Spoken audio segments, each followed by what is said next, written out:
మిత్రులందరికీ నరక చతుర్దశి శుభాకాంక్షలు. ఆశ్వేజ మాసంలో బహుళపక్ష చతుర్దశి నరక చతుర్దశి. దీపావళి ముందు రోజు వచ్చే చతుర్దశిని నరక చతుర్దశి అంటారు. శ్రీకృష్ణ పరమాత్మ సత్యభామ సమేతుడై నరకాసురుడనే రాక్షసుడిని సంహరించిన రోజు కనుక దీనికి నరక చతుర్దశి అనే పేరు వచ్చింది. దీనిని సంస్కృతంలో కాళ చతుర్దశి అంటే అంధకార చతుర్దశి అనే పేరు కూడా ఉంది. నరక చతుర్దశికి ప్రేత చతుర్దశి అని కూడా పేరుంది.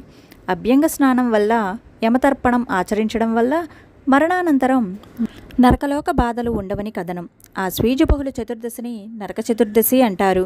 ద్వాపర యుగంలో శ్రీకృష్ణుడు సత్యభామ సమేతుడై లోకకంటకుడైన నరకాసురుణ్ణి సంహరించాడు.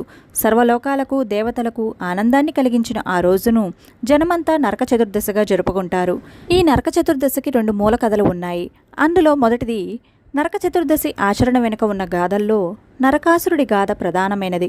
హిరణ్యకశుడు లోకానికి ఉపద్రవంగా భూదేవిని చుట్టుచుట్టి సముద్రంలో ముంచినప్పుడు విష్ణుమూర్తి వరాహ అవతారం ఎత్తి ఆ రాక్షసుని సంహరించి భూదేవిని ఉద్ధరించాడు. ఆ సందర్భంగా భూదేవికి విష్ణుమూర్తి వరప్రసాదం వలన భీముడనే పుత్రుడు జన్మించాడు. అతనే దుర్మార్గుడైన నరకాసురునిగా పేరొందాడు. నరకుడు ప్రగోజతీశపురం రాజధానిగా కాపరూప రాజ్యాన్ని పాలిస్తూ ఉండేవాడు. భూమాత తన కుమారుని రాక్షసత్వానికి దూరంగానే పెంచింది. దురదృష్టవశాత్తు నరకుడు అసురు ప్రభావంలో పడి ఘోర తపస్సు చేసి అనేక వరాలు పొందాడు. తనకు తన తల్లి చేతిలో తప్ప మరణం సంభవించకూడదని వరం పొందాడు. స్వయాన తన తల్లే తనను చంపదని అతని ధీమా.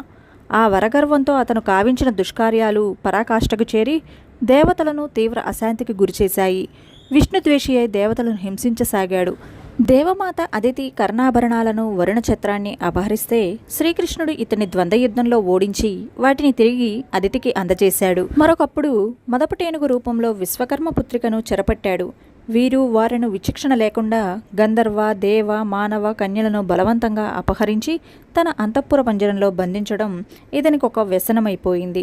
ఇతని దౌర్జన్యాలు అంతటితో ఆగక చివరకు ఇంద్రునిపైకి కూడా దండెత్తి ఆయన అధికార ముద్రను అపహరించడంతో ఈ అసుర ప్రముఖుని దురంతం పరాకాష్ఠాన్ని అందుకుంది. అప్పుడు ఇంద్రుడు ఆపదరక్షకుడైన శ్రీకృష్ణుని శరణువేడుగా గోపాలుడు నరకునిపై దండెత్తాడు. అయితే నరకాసురుని విషపు బాణానికి శ్రీకృష్ణుడు ఒక క్షణం పాటు నిశ్చేష్టుడయ్యాడు.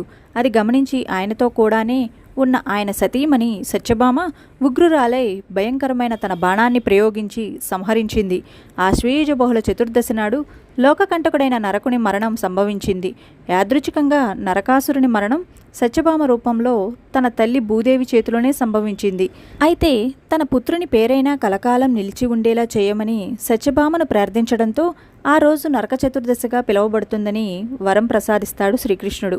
నరకుని చెర నుండి సాధుజనులు 16,000 మంది రాజకన్యలు విడిపించబడ్డారు. ధర్మం సుప్రతిష్టమైనది. నరకాసురుని పీడ విరగడైనందున సంతోషంలో ఆ మరుసటి రోజు ప్రజలు సంబరాలు జరుపుకుంటారు.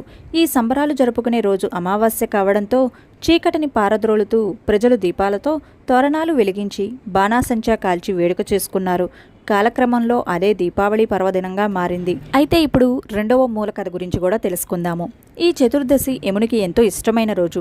ఈ రోజు సూర్యోదయానికి ముందే నువ్వుల నూనెతో తలంటుకుని అభ్యంగన స్నానం చేయాలి. ప్రత్యేకించి ఆ వేళ నువ్వుల నూనెలో లక్ష్మీదేవి, మంచినీటిలో గంగాదేవి కొలువై ఉంటారని శాస్త్రాలు చెప్తున్నాయి. యమధర్మరాజును స్మరించి నమస్కరించి యమతర్పణం చేయడాన్ని విశిష్టంగా పెద్దలు చెప్తూ ఉంటారు. అభ్యంగన స్నానాంతరం దక్షిణాభిముఖంగా యమంహ తర్పయామి అంటూ 3 సార్లు నువ్వులతో యమునికి తర్పణం ఇవ్వటం ఆచారంగా మారింది. యముణ్ణి పూజించి మినుములతో చేసిన పదార్థాలు తినడంతో పాటు సూర్యాస్తమయం తర్వాత ముంగిట్లో పడక గదిలో దీపాలను వెలిగించి టపాకాయలు కాలుస్తారు.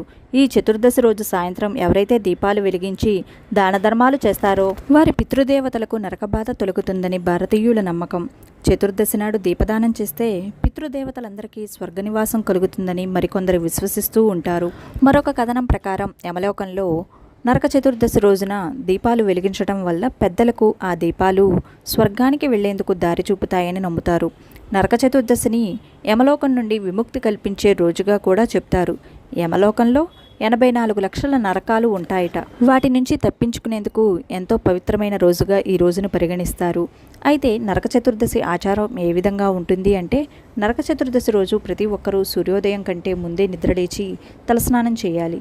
సాయంత్రం వేళ తప్పనిసరిగా 5 ప్రదేశాలలో దీపాలు ఉంచాలి. అసలు ఈ దీపావళి పండుగ ఉద్దేశం పితృదేవతలను సంతృప్తిపరచడమేనని చెప్తోంది. దీపాలను వెలిగించి పితృదేవతలకు ఆహ్వానం పలకటం, మతాబులు కాలుస్తూ వారి రాక పట్ల సంతోషాన్ని వ్యక్తం చేయడం, తారాజువ్వలను కాలుస్తూ వారికి ఆకాశ మార్గం స్పష్టంగా కనిపించేలా చేయడమే ఈ పండగలోని పరమార్థం అంటోంది. ఇంతటి పౌరాణిక ప్రాశస్త్యాన్ని, ఆధ్యాత్మిక అంతరార్థాన్ని, సామాజికమైన విలువలను సంతరించుకున్న ఈ నరక చతుర్దశి పండుగను మనమందరం చక్కగా జరుపుకుందాము.